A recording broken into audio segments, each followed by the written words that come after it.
Morning students, in this video we are going to discuss about paragraph writing. ठीक है, इस video में हम लोग पैराग्राफ राइटिंग के बारे में डिस्कस करेंगे। So first of all we should know what is a paragraph. A paragraph is a group of sentences.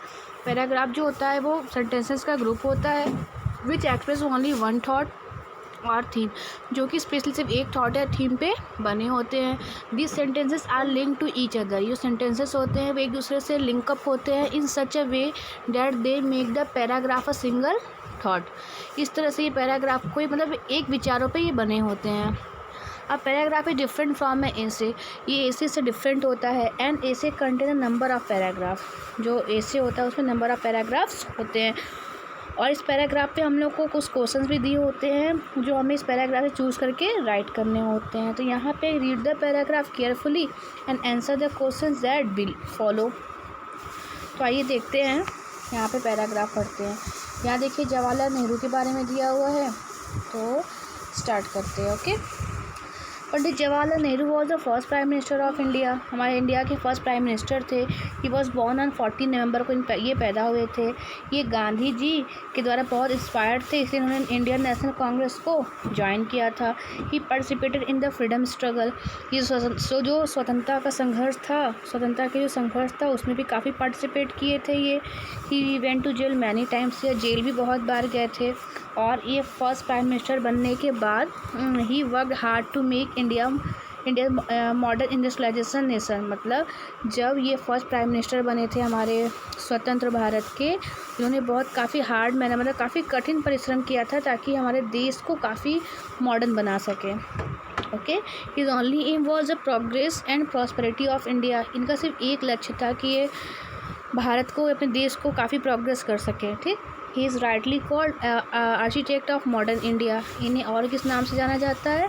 The architect of modern India. मतलब कि जो आपका मॉडर्न इंडिया है आज का, नया भारत जो है, उसके आर्किटेक्ट माने जाते हैं। He wrote a book. इन्होंने एक बुक लिखी है, जिस बुक का क्या नाम है? Discovery of India, which shows his strong love for India.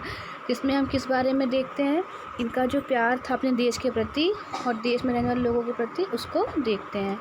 तो इस पेज पे आप नीचे देखिए क्वेश्चंस दिए हुए हैं, हम इस क्वेश्चंस को देखते हैं। तो बेटा देखिए, चूँकि ये बुक की तरफ से दिया हुआ था ना, तो इसमें क्वेश्चन एंड आंसर दोनों दिए हुए हैं। ओके, तो हम देखते हैं कि who inspired Jawaharlal Nehru to join the freedom struggle. किसने इंस्पायर किया था जवाहरलाल नेहरू को फ्रीडम स्ट्रगल ज्वाइन करने के लिए? Gandhi ji inspired Jawaharlal Nehru to join the freedom struggle. What was Pandit Jawaharlal Nehru's aims in life? क्या था इनका एम? तो Pandit Jawaharlal Nehru's aim in life was the progress and prosperity of India.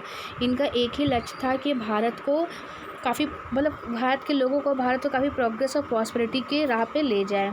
Who is called the architect of modern India? किसे कहा जाता है? तो पंडित जवाहरलाल नेहरू को आर्किटेक्ट ऑफ मॉडर्न इंडिया कहा जाता है। तो इसी तरह एग्ज़ाम में भी आपको पैराग्राफ आएंगे जिसमें से आपको आंसर को चूज़ करके राइट करना होगा। हाँ, अगर बाय द वे अगर आपका ये जवाहरलाल नेहरू का पैराग्राफ मैं देती हूँ तो ज़रूरी नहीं है कि मैं यही 3 क्वेश्चंस दूँ। क्वेश्चंस मैं अपने से भी बना के दे सकती हूँ, जो कि आपको पैराग्राफ से चूज़ करके लिखना होगा।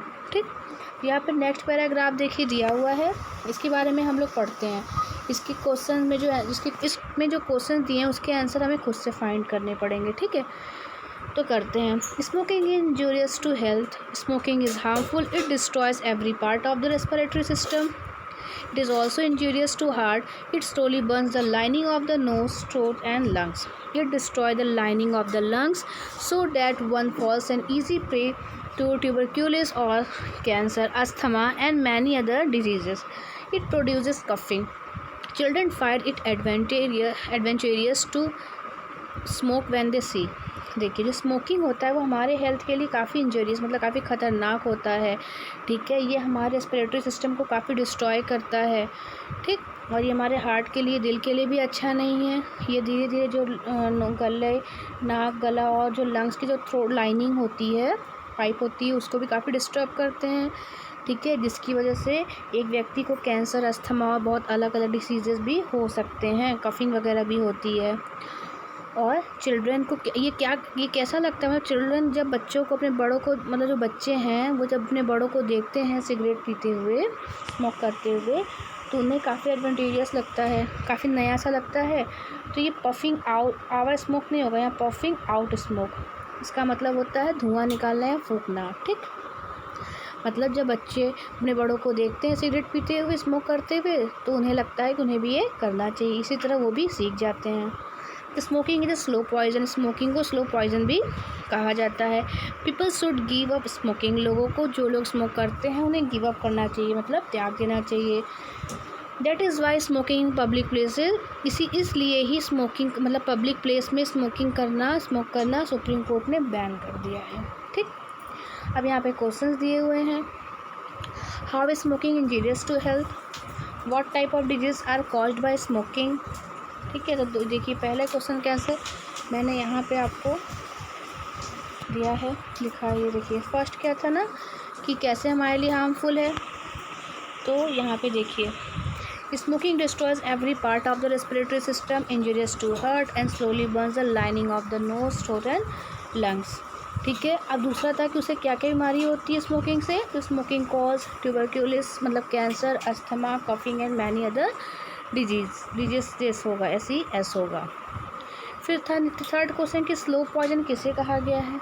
देखिए यहाँ पे ना स्लो पॉइजन किसे कहा गया, क्वेश्चन नंबर थर्ड, उसका आंसर है ये थर्ड है कि थर्ड है यहाँ पे कि smoking is term a slow poison.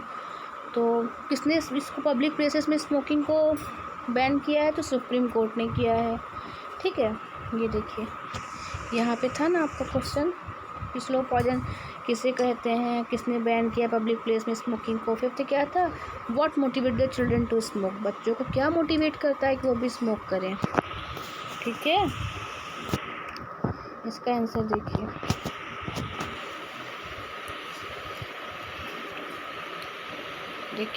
Fifth का है कि children find it advantageous to smoke, कब पाते हैं मतलब कि उन्हें करना चाहिए, when they see their elder, जब वो देखते हैं कि जो उनके एल्डर हैं वो भी स्मोक करते हैं। ठीक है, जब वो क्या करते हैं कि स्मोक करते हैं, एंड दिस मोटिवेट, और यही बच्चों को भी स्मोक करने के लिए मोटिवेट करता है। ठीक, तो बस इस वीडियो में इतना ही।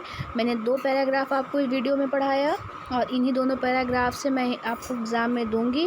क्वेश्चन में भी क्वेश्चन चेंज हो सकते हैं, जो कि आपको पैराग्राफ से चूज़ करने होंगे। ठीक है, आप चाहें तो इन क्वेश्चंस को, इसके आंसर को अपने कॉपी में नोट डाउन कर सकते हैं। Okay, thank you.